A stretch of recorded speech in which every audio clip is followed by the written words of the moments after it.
은퇴를 했다는 이야기는 건강을 자신할 수 없는 나이라는 이야기이기도 합니다.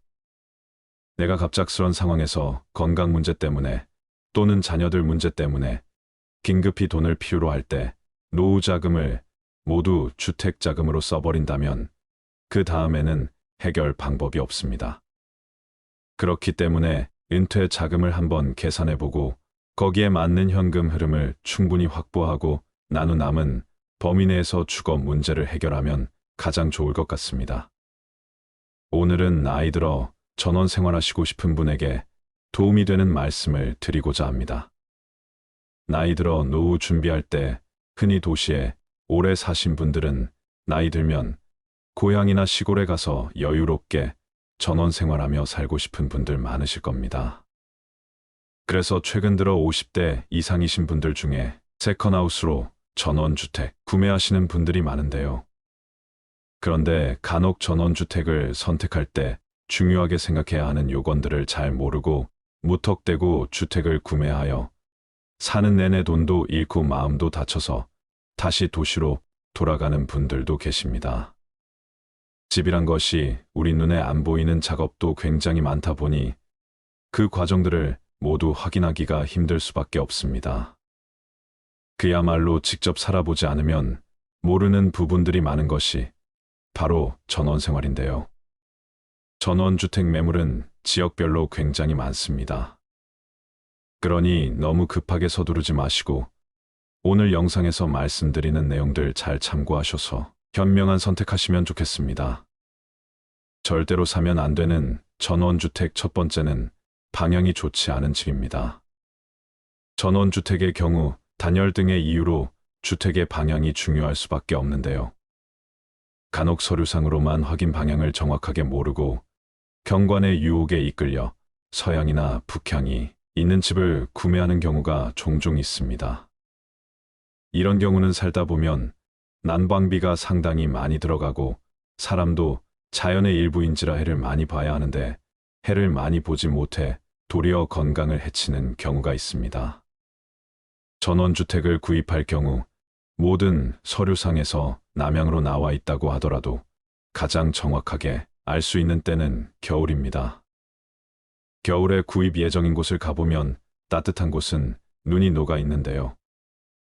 이렇게 집의 방향을 잘 확인하신 후에 구매하는 것이 중요합니다. 두 번째는 매입한 지 얼마 되지 않는 집입니다. 보통 매입한 지 얼마 되지 않아 다시 매물로 나왔다는 말은 결과적으로 무언가 이 집에 불편한 이유가 있다고 보는 것이 좋습니다. 가령 마을 사람들과 소통이 잘 안 된다든지 집 내부에 문제가 있다든지 하는 것들인데요. 우리가 노후에 큰 맘을 먹고 주택을 구매하는 것인 만큼 아무리 작은 문제라도 그냥 넘기지 말고 이런 부분도 한번 의심해 볼 필요가 있습니다. 세 번째는 독특하게 지은 집입니다. 광고나 드라마에 나올 법하게 독특하게 지어진 집은 보기에는 멋지지만 결론적으로 이런 집은 나중에 안 팔릴 가능성이 큽니다. 지금은 집의 인테리어나 경관이 마음에 들어서 구매를 하더라도 나중에 집이 안 팔리면 골치가 아플 수밖에 없습니다. 일반적이지 않고 독특한 집들의 특징이 편리함보다는 디자인적 요소를 우선해서 만들어주기 때문에 일반적이지 않은 특별한 건축 자재를 쓴다거나 외형이나 내부 구조가 특별한 경우가 많습니다. 일반적이지 않다는 건 비용과도 연관이 되는데요. 집을 지을 때 건축 비용도 많이 들고 유지보수 비용도 무시할 수 없습니다. 특히 문제가 생겼을 때 동네 안에서 간단히 불러서 해결될 일도 도시에 있는 전문업체 출장을 불러야 할 수밖에 없는데요. 이것이 모두 비용인 것이죠. 따라서 독특하게 생긴 집을 매매하실 때는 한 번 더 생각해 보시는 것을 추천드립니다. 네 번째는 단열이 제대로 안 되어 있는 집입니다. 전원주택이 단열이 제대로 안 되어 있을 경우 겨울에는 춥고 여름에는 습합니다. 그러다 보니 단열재의 종류에 따라 비용이 천차만별이며 엄청난 차이가 있습니다. 겉모습은 예쁜데 생각보다 주택의 가격이 저렴하다면 이런 집들은 한번 의심해 볼 필요가 있습니다. 주택을 구매하기 전 단열재와 시공 방법만큼은 한번 확인해 보는 것이 좋으며, 특히 제습기나 난방을 많이 하는지 꼭 확인하시고, 겨울에는 현관문 틀이나 창문 틀에 물이 생기고 눅눅하다면 단열이 제대로 안 되어 있다는 것이니 이 점 꼭 참고하시기 바랍니다. 5번째는 계단이 많은 집입니다. 전원주택은 아파트보다는 계단이 많을 수밖에 없는데요. 아파트 오래 살던 분들이 전원주택을 볼 때 집 내부에 있는 계단은 특별히 신경을 안 쓰는 경우가 많습니다. 특히 전원주택의 계단은 인테리어 효과가 있고 공간 분리도 되기 때문에 보통 2층에 침실을 두고 1층은 주방과 거실로 사용하는 경우가 많은데요. 하지만 이렇게 계단이 많은 집은 기력이 떨어지거나 무릎이 안 좋을 경우 치명적일 수 있습니다. 따라서 전원주택을 보실 때는 계단이 많지 않거나 있다 하더라도 낮은 계단이 있는 집이 좋습니다. 6번째는 단지로 구성된 전원마을입니다. 요즘 여러 이웃들과 함께 단지를 구성해서 살아가는 전원마을이 전국적으로 많은데요. 외딴 곳에 단독으로 지어져 있는 집을 선택하는 경우 고립감 등으로 힘들 것을 생각해서 이렇게 주변 이웃들과 함께 생활할 수 있는 단지형 전원주택을 선택하는 경우도 있습니다. 그런데 단지 전원마을의 경우 소음으로 스트레스를 받는 경우가 많은데요. 각각 독립된 주택인데 크게 소음이 있겠냐 하실 수 있지만, 단지 마을은 주택과 주택의 간격이 좁고 마당이 오픈되어 있다 보니 마당에서 개가 짖는다거나 주말마다 바베큐 파티를 하는 이웃이 있다면 옆집까지 소음이 다 들리게 됩니다. 그러다 보면 이웃 간에 서로 감정이 상하게 되어 불편한 이웃이 되는 것이죠. 또한 원하지 않은 관심과 간섭으로 불편한 관계가 되는 경우도 많습니다. 이 밖에 한 가지 유의하실 점은 단지로 구성된 마을 특성상 아이들이 있는 가정의 장점이 많다 보니 어린아이를 키우는 이웃들이 꽤 많습니다. 따라서 조용히 살고 싶어서 전원생활을 계획하시는 분들이라면 단지로 구성된 전원마을 선택은 한번 고민해 보셔야 합니다. 7번째는 큰 집입니다. 흔히들 시골에 내려와서 전원생활을 하면 친구들이 내려오거나 다 큰 자녀들이 집에 왔을 때 좁지 않은 집이면 좋겠다는 생각을 하게 마련입니다. 특히 도시에서는 비싼 집값 때문에 갑갑하고 좁은 집에 살다가 시골에서는 널찍한 마당에 2층으로 된 큰 집에서 살고 싶다고 생각하시는 분들도 상당히 많이 있습니다. 그러나 우리가 한번 생각해 봐야 할 부분은 친구들이나 자녀들은 막상 1년에 몇 번 오지도 않습니다. 그런데 다른 사람들에게 보여줄 생각으로 무턱대고 큰 집을 매매했다가는 낭패를 보게 됩니다.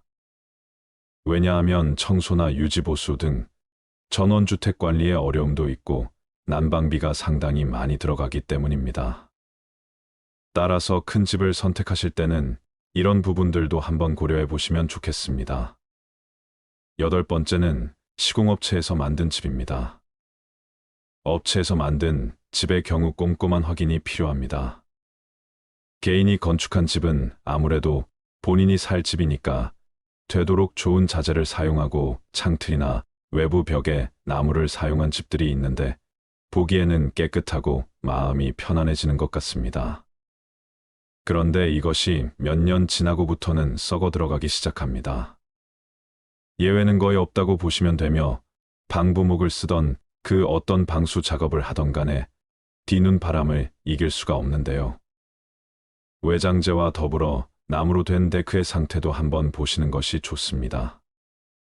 외부에 있는 나무 데크가 썩어 있거나 파손되어 있다면 관리가 안 된 집일 가능성이 크기 때문이죠. 데크의 경우 주기적인 유지 보수가 필요하며 45년 뒤에 나무가 썩기 시작하면 깨지고 뒤틀리면서 변형이 일어납니다. 외부에서 오는 자연재해들을 온몸으로 맞아가면서도 썩지 않는 나무는 살아있는 수목계에는 없다고 보시면 됩니다. 외장재 나무는 정말 신경을 많이 써야 하며 비용도 많이 들어가는 요소 중 하나입니다. 따라서 같은 조건이라면 외장재로 나무를 많이 사용하지 않은 집이 좋습니다. 마지막은 혐오시설입니다. 전원주택을 고를 때 또 하나 잘 판단해야 할 것은 바로 주변의 혐오시설 여부입니다.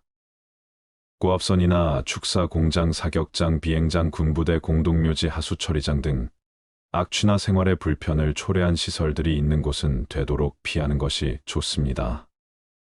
가장 좋은 방법은 관심 있는 주택이 있다면 구매하기에 앞서 반경 1km 내외를 직접 걸어보고 이보다 먼 거리는 차를 이용해 마을 구석구석을 확인해 보는 것입니다. 직접 걸어보는 것과 차 안에서 보는 것은 차이가 크다는 것을 명심하셔야 합니다. 결국 전원주택도 사람이 편안하게 살아야 하는 집입니다. 사진이나 그림 같은 풍경에 취해서 잘못된 선택을 할 수도 있습니다. 그렇게 되면 작은 단점들이 보여도 이 정도쯤이야 괜찮겠지 하며 급하게 계약을 서두를 수 있는데요. 하지만 막상 살아보면 작게 느껴지던 단점이 크게 다가오기도 합니다. 전원주택을 구입할 때는 자연환경과 미관뿐만 아니라 도로, 전기, 전화, 상하수도 등 기반 시설이 잘 갖추어져 있는지, 주변의 각종 편의시설이 얼마나 가까이 있는지 등을 종합적으로 살펴본 후 선택하시는 것이 좋습니다. 흔히 돈의 노예가 되지 말자는 말을 합니다. 그러나 보통 사람들은 돈을 벌기 위해 아침에 일어나 싫어도 억지로 일어나 일터로 출근을 합니다. 그리고 퇴근 시간이 오기만을 간절히 기다리는 삶을 살지요. 이것이 노예의 삶이 아닐까요? 직장 생활을 하든 장사를 하든 그냥 놀든 먹고 사는 돈 걱정을 하지 않는다는 것은 자유를 가지고 있다는 것입니다. 카드값 결제를 하기 위해, 대출금을 갚기 위해, 생계유지를 위해 하기 싫은 일을 억지로 해서 돈을 벌어야 한다면 그 사람은 돈의 노예인 것입니다. 돈 때문에 힘들어하시는 분들이 보시면 좋은 벤자민 프랭클린의 돈을 부르는 마음가짐을 소개해드리겠습니다. 돈은 시간의 동반자다. 누구나 시간을 낭비하지 않고 현명하게 다룰 수 있어야 한다. 돈과 시간은 서로 연결이 되어 있다. 우리는 시간을 소비하면서 돈을 벌고 돈을 사용하면서 시간을 소비한다. 이 말은 돈을 어떻게 다루느냐에 따라 우리의 시간과 삶의 질이 영향을 받을 수 있다는 걸 이야기한다. 시간을 현명하게 다루는 것이 중요하다는 것을 알아야 한다. 시간은 한정된 자원이며 어떻게 사용하느냐에 따라 결과가 달라진다. 시간을 낭비하지 않고 효율적으로 활용하면서 돈을 현명하게 다루는 것이 중요하다는 걸 알아라. 돈을 적절하게 사용하고 투자하여 더 많은 시간과 자유를 확보해야만 한다. 돈과 시간을 현명하게 관리하게 된다면 우리는 더 나은 미래를 구축하고 개인적인 성취를 이룰 수 있게 될 것이다. 돈을 관리하지 않으면 돈이 당신을 관리하게 된다. 살다 보면 돈이 개인의 삶과 선택에 큰 영향을 미치는 것을 알고 느꼈을 것이다. 돈은 우리가 생활하는데 필요한 자원이지만 돈을 적절히 관리하지 않으면 돈이 우리를 지배하게 되는 상황이 발생하게 된다. 돈을 제어하지 않고 방치하게 된다면 돈에 의존하거나 돈의 노예가 되는 상황이 생기게 된다. 돈을 관리하지 않는다면 돈을 통해 우리의 선택과 행동이 결정되고 우리가 원하는 방향으로 삶을 살지 못하게 될 수도 있다는 걸 알아야 한다. 돈을 관리하고 제어하는 능력의 중요성을 기르는 것이 중요하다. 돈을 우리의 목표와 가치에 맞게 사용하고 절제와 통제의 힘을 기르는 것이 핵심이다. 개인의 자유와 삶의 품질을 향상시키기 위해 돈이 우리를 관리하기 전에 우리가 먼저 돈을 관리하도록 하자. 돈을 가치 있게 만들려면 돈을 저축하고 투자해야 한다. 우선 돈을 가치 있게 만들기 위해선 돈을 저축하는 것이 선행되어야 한다. 저축함으로써 우리는 미래를 위한 금융 안정성을 구축하고 금전적인 예비 자금을 마련할 수 있다. 저축은 급박한 상황이나 예상치 못한 비용에서 대비할 수 있게 해줄 것이다. 그 다음은 돈을 투자하는 것이 중요하다. 돈을 효과적으로 투자하는 방법을 배운다면 우리는 돈을 증가시키고 가치를 창출할 수 있게 된다. 돈을 가치 있게 만들고 싶다면 저축과 투자를 잘 병행해서 미래를 위한 경제적인 안정성을 구축하라. 장기적인 재무 목표 달성을 위해 노력하라. 미래를 위해 돈을 모으는 것은 현재의 삶을 위해 돈을 사용하는 것보다 더 중요하다. 우리는 미래를 대비하기 위해 금융적인 안전망과 비상자금을 마련해야 한다. 돈을 모으는 것은 예상치 못한 상황에 대비하고 금전적인 안정성을 확보하는 데 도움이 될 것이다. 당신이 만약 재정적인 부분에서 안정감과 자유를 중요시한다면 미래를 위해 돈 모으기를 열심히 하라. 돈을 모으려면 단기적인 만족이나 소비에 치우쳐 견제의 삶을 위해 돈 쓰는 것을 아껴야 한다. 견제의 삶을 위해 돈을 사용할 때는 신중하고 목적의식을 가져야 한다. 그리고 미래를 위한 계획에 부합하는지 신중히 따져보아라. 견제의 삶을 향상시키면서도 미래에 대한 준비를 갖추기 위해 단기적인 소비에 치우치지 마라. 절약은 번영의 첫 번째 단계이다. 우리는 필요하지 않은 지출을 자제하고 소비 습관을 신중하게 고려함으로써 돈을 절약하기 위해 가장 먼저 노력을 해야 한다. 경제적인 번영을 목표로 한다면 절약은 필수적인 첫 번째 단계임을 명시하라. 절약을 통해 돈을 모으고 적절히 활용하게 된다면 금전적인 안정과 재무적인 성공을 이루게 될 것이다. 경제적인 번영은 절약으로부터 시작된다는 것을 명심하라. 절약은 안정과 미래에 대한 준비를 위한 필수적인 요소이며 재정적인 성공을 위한 첫 번째 단계이다. 현명한 사람은 돈을 저축하고 바보는 돈을 낭비한다. 현명한 사람은 소비와 저축 사이의 균형을 잘 유지하며 돈을 지혜롭게 사용할 것이다. 하지만 돈을 효과적으로 다루지 못하는 사람이나 판단력이 부족한 사람은 돈을 낭비하게 된다. 미래를 위한 경제적인 안정을 소홀히 하는 바보가 되어 돈을 낭비하지 말고 돈을 저축하고 적절히 사용하는 방법을 잘 습득해 바보 같은 자가 되지 않도록 노력하라. 돈을 투자하는 것은 지식을 증진시키는 것과 같다. 주식, 부동산 사업 등 다양한 형태의 투자하는 방법이 있다. 미래의 수익을 창출할 수 있는 기회에 투자하는 능력을 기르기 위해 노력하라.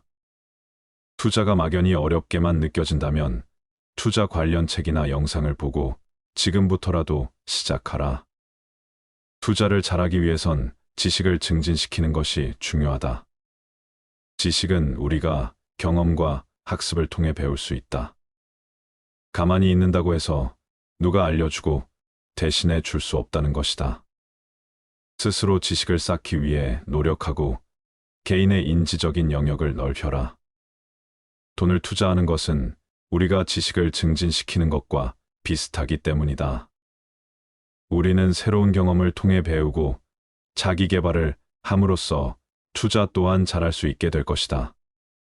돈을 사랑하면 그것이 당신을 사랑하지만 돈에 사로잡히면 그것이 당신을 지배할 것이다. 돈과의 관계에서는 적절한 균형과 태도를 유지하는 것이 중요하다. 돈을 사랑한다는 것은 우리가 돈을 가치 있게 여기고 돈을 적절히 다루고 활용할 준비가 되어 있어야 한다는 것을 이야기한다. 이런 태도를 갖게 된다면 돈은 우리에게 긍정적인 영향을 미치고 우리는 돈을 통해 목표를 달성하고 성취감을 얻게 될 것이다. 반대로 돈을 너무 집착하고 지나치게 중요시하게 되는 상대는 조심해야 한다. 돈에 사로잡힌 사람은 돈을 통제하지 못하고 돈에 의해 지배되는 경향을 보일 것이다. 우리는 돈을 얻기 위해 모든 것을 희생하거나 돈을 쫓는 욕망에 사로잡혀 자신의 가치와 목표를 잊어버릴 수 있다.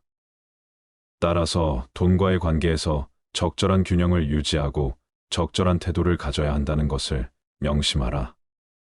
돈은 우리에게 도구와 자원의 역할임을 명심하라.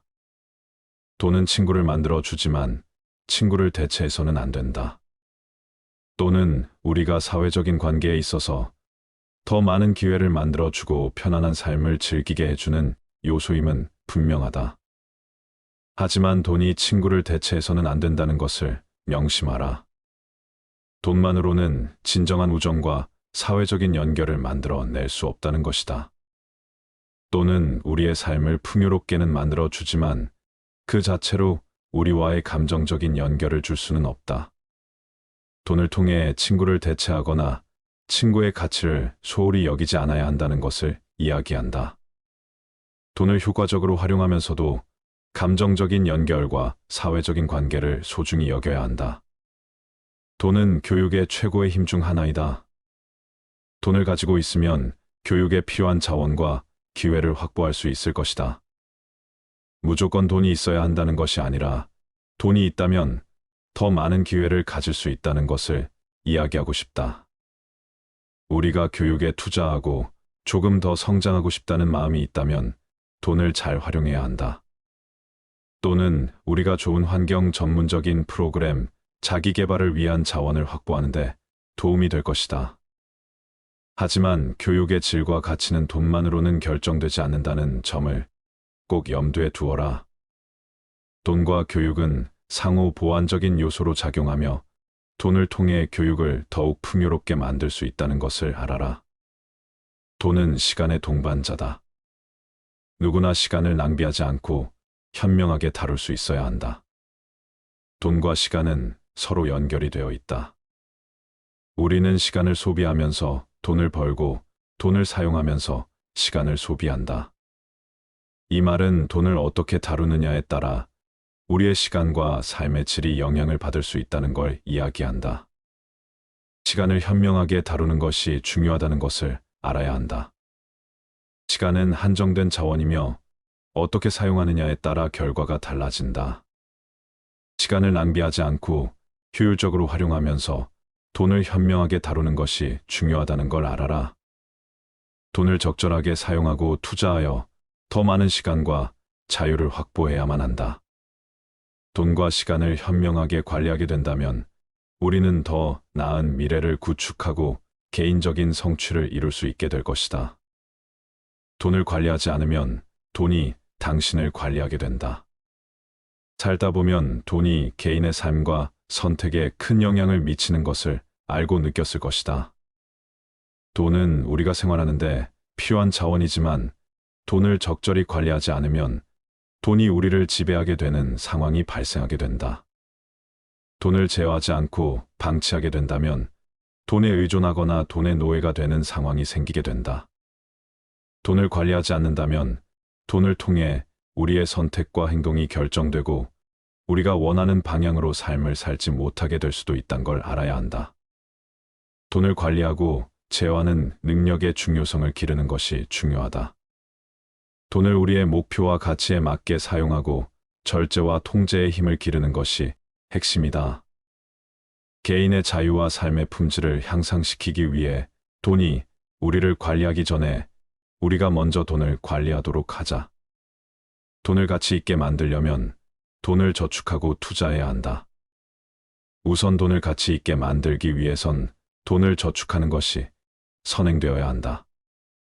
저축함으로써 우리는 미래를 위한 금융 안정성을 구축하고 금전적인 예비 자금을 마련할 수 있다. 저축은 급박한 상황이나 예상치 못한 비용에서 대비할 수 있게 해줄 것이다. 그 다음은 돈을 투자하는 것이 중요하다. 돈을 효과적으로 투자하는 방법을 배운다면 우리는 돈을 증가시키고 가치를 창출할 수 있게 된다. 돈을 가치 있게 만들고 싶다면 저축과 투자를 잘 병행해서 미래를 위한 경제적인 안정성을 구축하라. 장기적인 재무 목표 달성을 위해 노력하라. 미래를 위해 돈을 모으는 것은 현재의 삶을 위해 돈을 사용하는 것보다 더 중요하다. 우리는 미래를 대비하기 위해 금융적인 안전망과 비상 자금을 마련해야 한다. 돈을 모으는 것은 예상치 못한 상황에 대비하고 금전적인 안정성을 확보하는 데 도움이 될 것이다. 당신이 만약 재정적인 부분에서 안정감과 자유를 중요시한다면 미래를 위해 돈 모으기를 열심히 하라. 돈을 모으려면 단기적인 만족이나 소비에 치우쳐 현재의 삶을 위해 돈 쓰는 것을 아껴야 한다. 현재의 삶을 위해 돈을 사용할 때는 신중하고 목적 의식을 가져야 한다. 그리고 미래를 위한 계획에 부합하는지 신중히 따져보아라. 현재의 삶을 향상시키면서도 미래에 대한 준비를 갖추기 위해 단기적인 소비에 치우치지 마라. 절약은 번영의 첫 번째 단계이다. 우리는 필요하지 않은 지출을 자제하고 소비 습관을 신중하게 고려함으로써 돈을 절약하기 위해 가장 먼저 노력을 해야 한다. 경제적인 번영을 목표로 한다면 절약은 필수적인 첫 번째 단계임을 명시하라. 절약을 통해 돈을 모으고 적절히 활용하게 된다면 금전적인 안정과 재무적인 성공을 이루게 될 것이다. 경제적인 번영은 절약으로부터 시작된다는 것을 명심하라. 절약은 안정과 미래에 대한 준비를 위한 필수적인 요소이며 재정적인 성공을 위한 첫 번째 단계이다. 변명한 사람은 돈을 저축하고 바보는 돈을 낭비한다. 변명한 사람은 소비와 저축 사이의 균형을 잘 유지하며 돈을 지혜롭게 사용할 것이다. 하지만 돈을 효과적으로 다루지 못하는 사람이나 판단력이 부족한 사람은 돈을 낭비하게 된다. 미래를 위한 경제적인 안정을 소홀히 하는 바보가 되어 돈을 낭비하지 말고 돈을 저축하고 적절히 사용하는 방법을 잘 습득해 바보 같은 자가 되지 않도록 노력하라. 돈을 투자하는 것은 지식을 증진시키는 것과 같다. 주식, 부동산 사업 등 다양한 형태의 투자하는 방법이 있다. 미래의 수익을 창출할 수 있는 기회에 투자하는 능력을 기르기 위해 노력하라. 투자가 막연히 어렵게만 느껴진다면 투자 관련 책이나 영상을 보고 지금부터라도 시작하라. 투자를 잘하기 위해선 지식을 증진시키는 것이 중요하다. 지식은 우리가 경험과 학습을 통해 배울 수 있다. 가만히 있는다고 해서 누가 알려주고 대신해 줄 수 없다는 것이다. 스스로 지식을 쌓기 위해 노력하고 개인의 인지적인 영역을 넓혀라. 돈을 투자하는 것은 우리가 지식을 증진시키는 것과 비슷하기 때문이다. 우리는 새로운 경험을 통해 배우고 자기 개발을 함으로써 투자 또한 잘할 수 있게 될 것이다. 돈을 사랑하면 그것이 당신을 사랑하지만 돈에 사로잡히면 그것이 당신을 지배할 것이다. 돈과의 관계에서는 적절한 균형과 태도를 유지하는 것이 중요하다. 돈을 사랑한다는 것은 우리가 돈을 가치 있게 여기고 돈을 적절히 다루고 활용할 준비가 되어 있어야 한다는 것을 이야기한다. 이런 태도를 갖게 된다면 돈은 우리에게 긍정적인 영향을 미치고 우리는 돈을 통해 목표를 달성하고 성취감을 얻게 될 것이다. 반대로 돈을 너무 집착하고 지나치게 중요시하게 되는 상태는 조심해야 한다. 돈에 사로잡힌 사람은 돈을 통제하지 못하고 돈에 의해 지배되는 경향을 보일 것이다. 우리는 돈을 얻기 위해 모든 것을 희생하거나 돈을 쫓는 욕망에 사로잡혀 자신의 가치와 목표를 잊어버릴 수 있다. 따라서 돈과의 관계에서 적절한 균형을 유지하고 적절한 태도를 가져야 한다는 것을 명심하라. 돈은 우리에게 도구와 자원의 역할임을 명심하라. 돈은 친구를 만들어 주지만 친구를 대체해서는 안 된다. 돈은 우리가 사회적인 관계에 있어서 더 많은 기회를 만들어 주고 편안한 삶을 즐기게 해주는 요소임은 분명하다. 하지만 돈이 친구를 대체해서는 안 된다는 것을 명심하라. 돈만으로는 진정한 우정과 사회적인 연결을 만들어 낼 수 없다는 것이다. 돈은 우리의 삶을 풍요롭게는 만들어 주지만 그 자체로 우리와의 감정적인 연결을 줄 수는 없다. 돈을 통해 친구를 대체하거나 친구의 가치를 소홀히 여기지 않아야 한다는 것을 이야기한다. 돈을 효과적으로 활용하면서도 감정적인 연결과 사회적인 관계를 소중히 여겨야 한다. 돈은 교육의 최고의 힘 중 하나이다. 돈을 가지고 있으면 교육에 필요한 자원과 기회를 확보할 수 있을 것이다. 무조건 돈이 있어야 한다는 것이 아니라 돈이 있다면 더 많은 기회를 가질 수 있다는 것을 이야기하고 싶다. 우리가 교육에 투자하고 조금 더 성장하고 싶다는 마음이 있다면 돈을 잘 활용해야 한다. 또는 우리가 좋은 환경, 전문적인 프로그램, 자기 개발을 위한 자원을 확보하는데 도움이 될 것이다. 하지만 교육의 질과 가치는 돈만으로는 결정되지 않는다는 점을 꼭 염두에 두어라. 돈과 교육은 상호보완적인 요소로 작용하며 돈을 통해 교육을 더욱 풍요롭게 만들 수 있다는 것을 알아라. 감사합니다.